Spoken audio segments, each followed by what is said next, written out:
Hi guys, welcome back to my channel. તો સવારના 6 વાગી ગયા છે અને વિધિબેનને છેલ્લા અઠવાડિયાથી તાવ આવે છે. તો બી એને સ્કૂલે જવું જ છે આજે, કારણ કે બહુ જ બધું એનું ભણવાનું મિસ થઈ ગયું છે. એટલે મેં દવા તો એને આપી દીધી છે સવારમાં.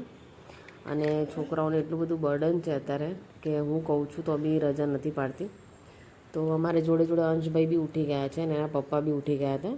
જનરલી હું નીચે મૂકવા જાઉં છું વિધિને, પણ આજે રિંકેશ ઉઠી ગયા હતા તો મેં કીધું તમે જઈને આવો.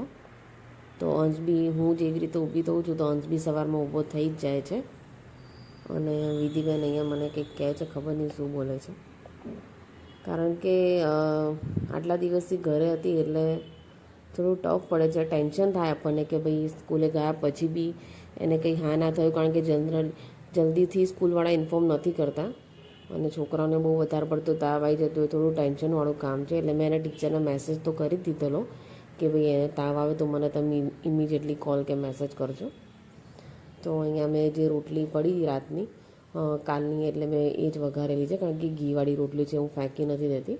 તો આવી રીતે વઘારી અને હું વિધિને ભરી દઉં છું. અને બોર્નવિટા મેં આપેલું, અંશને બી આપી દીધું હતું સવારમાં, કારણ કે એને રાત્રે બરાબર જમ્યો નહોતો એટલે સવારમાં ઉઠે એટલે એને કંઈક ને કંઈક જોઈએ જ. તો સવારથી બસ હવે 5:30-6 વાગ્યાથી રસોડું હવે ચાલુ થઈ ગયું છે. આખો દિવસ જે થવું એ થાય.